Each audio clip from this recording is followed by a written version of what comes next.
commander is now reporting that the troops are now ready for the presentation, while the civilian contingent is now in the standby formation.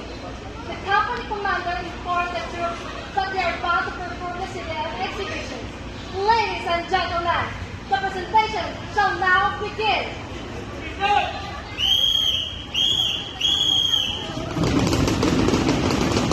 Ladies and gentlemen, the contingent is now giving the last formation.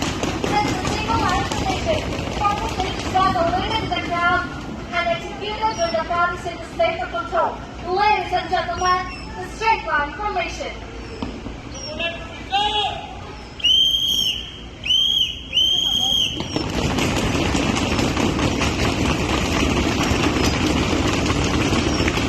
From the line formation, we are now moving to the double line formation. It is executed to the part beat up a single line formation. This is found when the crowd starts to become unruly and started pushing the first line. There you have it, ladies and gentlemen, a strong double line formation.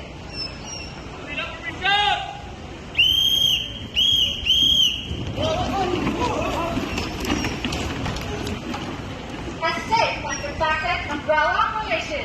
Ladies and gentlemen, the contingent is now charging in double formation.